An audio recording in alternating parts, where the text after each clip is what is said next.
Hello everyone, welcome back to my channel. तो friends, आपको पता होगा कि आज एक रेलवे की तरफ से काफ़ी बड़ी न्यूज़ यहाँ पर निकल के है, जिसमें आरआरबी जेई सीबीटी 2 का एग्जाम आपको 20 मार्च को यहाँ पे लिया जा रहा है। ऑफिशियल नोटिस यहाँ पे आउट हो चुका है। मैंने इस पर कंप्लीट वीडियो बना दिया है, आप जाके उस वीडियो को वॉच कर सकते हैं।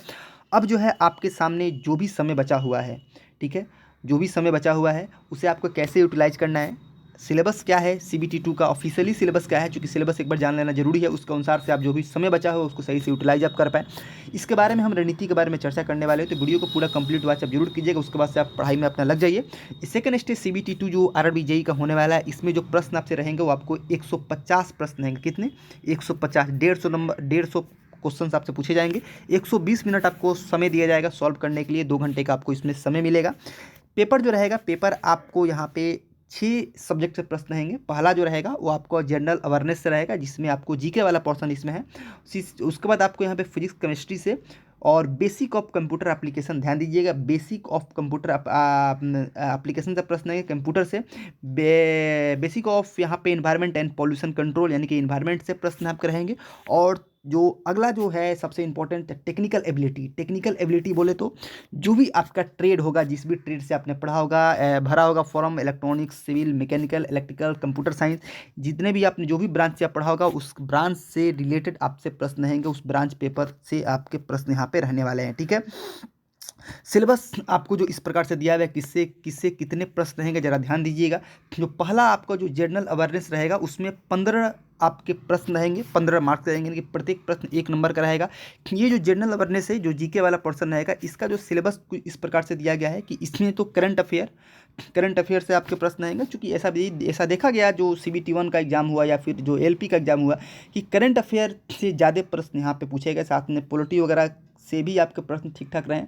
तो करंट अफेयर को आप थोड़ा सा ध्यान से पढ़िएगा और डीपली पढ़िएगा करंट अफेयर से, क्योंकि अच्छे प्रश्न करंट अफेयर से पूछे गए। इंडियन ज्योग्राफी, कल्चर, हिस्ट्री, इस यहाँ पे फ्रीडम स्ट्रगल, पॉलिटी, ये सब चीज़ें जो भी जीके का सिलेबस है वो यहाँ पे दिया गया है। लेकिन इतने कम समय में इतना डिटेल आप नहीं पढ़ सकते हैं, तो जो भी सिलेक्टिव वो सब चीज़ें आप पढ़िए। आप करंट अफेयर पर ध्यान दीजिए, जो भी आपका पॉलिटी है उस पर ध्यान दीजिए। हिस्ट्री का कुछ टॉपिक देख लीजिए, freedom struggle, modern history, Lucent वगैरह से आप कुछ कवर आप यहाँ पे कर सकते हैं, ठीक है। ये सब चीज़ें आप ध्यान दीजिएगा। और साथ में बात करें जो फिजिक्स केमिस्ट्री की बात करें, तो फिजिक्स केमिस्ट्री आपको जो दिया गया है वो आपको यहाँ पे 15 नंबर से 15 नंबर का पूछे जाएंगे। तो फिजिक्स केमिस्ट्री आपने सीबीटी 1 के लिए भी पढ़ा होगा, एलपी के लिए भी पढ़ा होगा, लेकिन इसमें थोड़ा सा आप न्यूमेरिकल वाला पोर्शन थोड़ा सा आप देख लीजिएगा ध्यान से, ठीक है। जो भी आपका इसमें 10th स्टैंडर्ड के जो भी न्यूमेरिकल है 9-10 के, वो आप यहाँ पे देख लीजिएगा, उससे आप सॉल्व कर लीजिएगा, ठीक है। बाकी प्रीवियस ईयर वगैरह उठा के आप देखिएगा तो वहाँ से भी आपको आइडिया पता चल जाएगा, ठीक है। बाकी आपको यहाँ पे जो कंप्यूटर से प्रश्न आपके रहेंगे, तो कंप्यूटर से आपके 10 नंबर के पूछे जाएंगे, 10 नंबर के प्रश्न रहेंगे। कंप्यूटर से जो प्रश्न आपके रहेंगे वो जरा ध्यान दीजिएगा कि इसमें जो सिलेबस दिया गया है कि architecture of computer, input output, ये सब चीज़ें जो जनरली कंप्यूटर का जो सिलेबस होता है वही इसमें आपको दिया गया है। ग्रेड 1 में भी कंप्यूटर था, तो ग्रेड 1 में ऐसा देखा गया जो कंप्यूटर जो पूछा गया वो बिल्कुल प्रैक्टिकली कंप्यूटर पूछा गया। मतलब जो बच्चे यहाँ पे कंप्यूटर चलाए होंगे वो आसानी से उस क्वेश्चन को सॉल्व यहाँ पे कर लिए होंगे, ठीक है। तो थोड़ा सा जो कंप्यूटर है वो थोड़ा सा आप जो है प्रैक्टिकली टाइप आप पढ़िएगा, ठीक है। बाकी इसके लिए काफ़ी सारे बुक्स वगैरह है, उसे आप एक बार जरूर आप देख लीजिएगा। एक्सेल वगैरह हो गया, बेसिक ऑफ कंप्यूटर हो गया, नेटवर्किंग हो गया, ऑपरेटिंग सिस्टम, विंडोज वगैरह के बारे में ये सब चीज़ें आप पढ़ लीजिएगा, ठीक है। समय कम है आपके पास, लेकिन फिर भी आप पढ़ के एक बार जरूर जाइएगा। काफ़ी सारे मार्केट में बुक्स और आपको पीडीएफ वगैरह मिल जाएंगे, वहाँ से आप इसे रिवाइज आप जरूर यहाँ पे कर लीजिएगा, ठीक है। और ये चीज़ यहाँ पर दिया गया है। बाकी अगर बात करें इन्वायरमेंटल से, तो यहाँ पे इन्वायरमेंट से आपके 10 प्रश्न रहेंगे, 10 कंप्यूटर से, 10 इन्वायरमेंट से।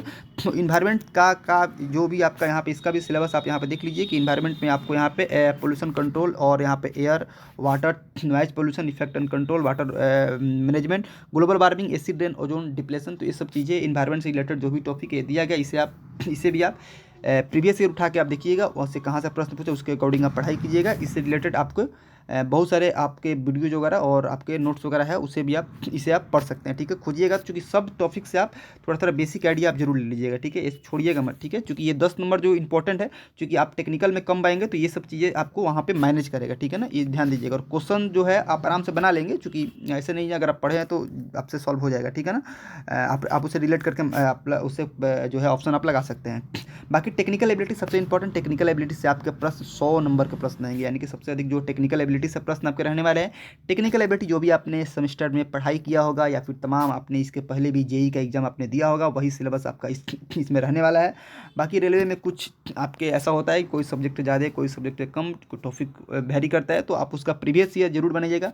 मैं बार बार बोल रहा हूँ, प्रीवियस ईयर आप जरूर एक बार देख लीजिएगा, ध्यान से प्रीवियस ईयर आप जरूर से देख लीजिएगा। प्रीवियस ईयर तमाम तरह के पीडीएफ बुक्स यहाँ पे अवेलेबल है, आप प्रीवियस ईयर से जरूर आप एक बार सॉल्व आप जरूर कीजिएगा, ठीक है। और आपका जो भी है, आप अगर पहले से आपने पढ़ा हुआ है तो पहले से कुछ नया पढ़ने की ज़रूरत नहीं है, आप केवल और केवल उसको रिवाइज कीजिए।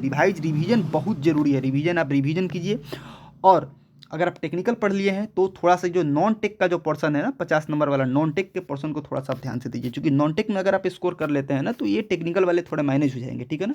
तो इसको भी आप हल्के में लेकर नहीं चलना है। बाकी टेक्निकल जो बच्चे अभी नहीं पढ़े हुए या फिर आधा अधूरे पढ़े हैं, वो थोड़ा सा टेक्निकल में जो भी इंपॉर्टेंट टॉपिक है उसे आप देख लीजिए, ठीक है। बाकी मॉक टेस्ट वगैरह भी एक दो मॉक टेस्ट आप जो है अब डेली मॉक टेस्ट भी आप दे सकते हैं, या फिर 2 दिन पर एक मॉक टेस्ट आप जरूर आप देना शुरू कर दीजिए। क्योंकि देखिए, अगर सिलेबस आप कंप्लीट करेंगे तो अंतिम दिन तक सिलेबस कंप्लीट नहीं हो पाएगा। मॉक टेस्ट आप दीजिए, मॉक टेस्ट भी बहुत सारी चीज़ें आपको कवर हो जाएंगे। जो मॉक टेस्ट में आपको लग रहा है कि इससे प्रश्न आपके ज़्यादा आ रहे हैं, प्रीवियस ईयर में आपको लग रहा है इससे प्रश्न ज़्यादा हैं, तो उस टॉपिक को पर्टिकुलर उठा के एक दो घंटे आप पढ़ के उसे शॉर्ट नोट्स बना के उसे रिवाइज कर लीजिए, ठीक है। ऐसे आपको पढ़ाई करना पड़ेगा।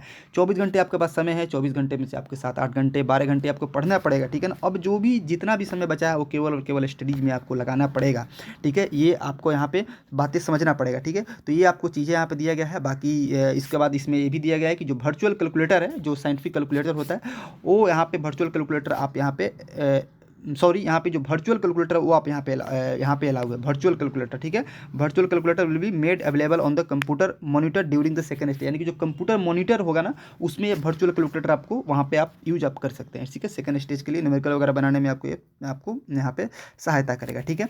तो ये था यहाँ पे ऑफिशियल सिलेबस, ये बिल्कुल ऑफिशियल सिलेबस है जो आरआरबी के जो सीएन में जो आपको दिया गया था सेंट्रलाइज नोटिफिकेशन में, वहीं से मैं आपको बता रहा हूँ। तो आशा है सिलेबस आपको समझ में आ गया होगा। 150 प्रश्न रहेंगे, 2 घंटे आपको इसमें समय मिलेगा सॉल्व करने के लिए। बाकी आप देख लीजिए 100 नंबर का टेक्निकल, बाकी 50 नंबर में आपके नॉन टेक वाले पोर्शन आपके रहने वाले हैं।